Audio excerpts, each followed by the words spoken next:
नमस्कार। जरा सोचिए, एक मिसाइल जो देश के किसी भी कोने से एक आम सी दिखने वाली ट्रेन से लॉन्च हो सकती है। नहीं, ये किसी फिल्म का सीन नहीं है, बल्कि ये है भारत की नई रक्षा हकीकत। हाल ही में जो परीक्षण हुआ वो सिर्फ एक टेक्नोलॉजी का शोकेस नहीं था, बल्कि उसने भविष्य की जंगी रणनीति की एक नई किताब लिख दी है। तो पहला सवाल तो दिमाग में यही आता है ना, कि आखिर एक इतनी खतरनाक बैलिस्टिक मिसाइल को ट्रेन पर क्यों रखना है। ये सुनने में जितना अजीब लगता है, इसके पीछे की स्ट्रैटेजी उतनी ही गहरी और कह सकते हैं चालाक है। चलिए इस पहेली को सुलझाते हैं। इस पूरी कहानी का जो हीरो है वो है एक बहुत ही खास हथियार, अग्नि प्राइम मिसाइल। और देखिए, ये कोई मामूली मिसाइल नहीं है, बल्कि ये भारत की नई पीढ़ी की सैन्य ताकत का एक बहुत बड़ा सिंबल है। तो ये अग्नि प्राइम है क्या चीज़? ये एक मीडियम रेंज बैलिस्टिक मिसाइल है जो 2000 किलोमीटर दूर तक अपने टारगेट को हिट कर सकती है। लेकिन इसकी असली खासियत, इसकी असली ताकत है इसका डिज़ाइन। ये कनस्तरीकृत है। ये शब्द याद रखिएगा, क्योंकि इसी में इस पूरी टेक्नोलॉजी का सबसे बड़ा राज छुपा है। 2000 किलोमीटर, जरा इस दूरी की विशालता को समझिए। ये भारत के कई बड़े शहरों को कवर करने की क्षमता रखती है। इतनी रेंज का मतलब है कि एक बहुत बड़े ज्योग्राफिकल एरिया पर नजर रख सकती है, जो इसे एक बेहद शक्तिशाली स्ट्रेटेजिक हथियार बनाता है। तो हमने कनस्तरीकृत शब्द की बात की थी। सुनने में थोड़ा टेक्निकल लगता है, पर इसका मतलब बहुत ही आसान है।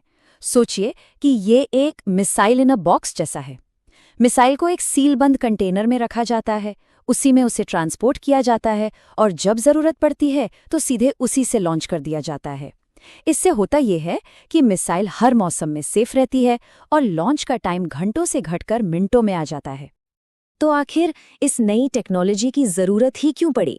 इसका जवाब छिपा है मिसाइल तैनात करने के जो पुराने तरीके हैं उनकी एक बहुत बड़ी कमजोरी में। एक ऐसी कमजोरी जिसका दुश्मन आसानी से फायदा उठा सकता है।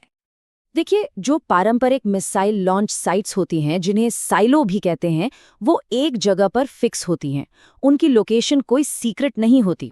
और इसका सबसे बड़ा खतरा यह है कि दुश्मन को ठीक ठीक पता होता है कि आपका सबसे शक्तिशाली हथियार आखिर रखा कहाँ है, यानी पहले हमले का सबसे आसान निशाना। तो इस प्रिडिक्टेबल होने की समस्या का हल क्या है? जवाब है रेल मोबाइल लॉन्चर। ये एक तरह का अल्टीमेट शेल गेम है, एक ऐसा रणनीतिक चकमा जहां दुश्मन सिर्फ अंदाजा ही लगाता रह जाएगा कि मिसाइल आखिर है कहां। तो यहाँ पर अंतर बिल्कुल साफ है। एक तरफ है वो पुराने स्थिर लॉन्चर जिनका पता मालूम है और जो पहले हमले का आसान निशाना है, और दूसरी तरफ है ये नए रेल मोबाइल लॉन्चर जिनका कोई एक ठिकाना नहीं, जो लगातार चलते रहते हैं और इसीलिए लगभग अजेय हैं। तो इस मोबिलिटी से मिलते हैं 3 जबरदस्त फायदे। पहला, देश का जो इतना बड़ा रेलवे नेटवर्क है वो पूरा का पूरा ही इसका लॉन्च पैड बन जाता है। मतलब ये कहीं भी जा सकती है। इसका नतीजा, दुश्मन के लिए इसे ट्रैक करना लगभग नामुमकिन हो जाता है। और तीसरा, क्योंकि ये पहले से तैयार है, इसे बहुत ही चुपचाप और बहुत तेजी से लॉन्च किया जा सकता है। और ये सब मिलकर एक बेहद जरूरी रक्षा कवच को मजबूत करता है, जिसे कहते हैं सेकंड स्ट्राइक कैपेबिलिटी या दूसरी प्रहार क्षमता। इसका सीधा सा मतलब ये है कि अगर देश पर पहला हमला हो भी जाए, तब भी जवाबी कार्रवाई करने की ताकत बची रहे।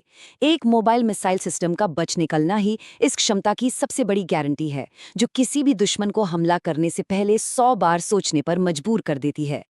तो इस एक तकनीकी छलांग का बड़ा मतलब क्या है? दुनिया के नक्शे पर ये भारत को कहाँ खड़ा करता है? तो कुल मिलाकर देखें तो ये परीक्षण भारत को एक जबरदस्त रणनीतिक बढ़त देता है। ये देश की परमाणु निवारण क्षमता को पहले से कहीं ज्यादा मजबूत और सुरक्षित बनाता है, और दुश्मनों को एक साफ संदेश देता है कि भारत की जवाबी ताकत को निशाना बनाना अब लगभग नामुमकिन है। इस उपलब्धि की अहमियत को रक्षा मंत्री राजनाथ सिंह के शब्दों से भी समझा जा सकता है। उन्होंने कहा कि परीक्षण भारत को उन चुनिंदा देशों के एलीट क्लब में शामिल करता है जिनके पास ऐसी एडवांस टेक्नोलॉजी है। और ये हमें एक आखिरी और शायद सबसे बड़े सवाल पर लाकर छोड़ देता है।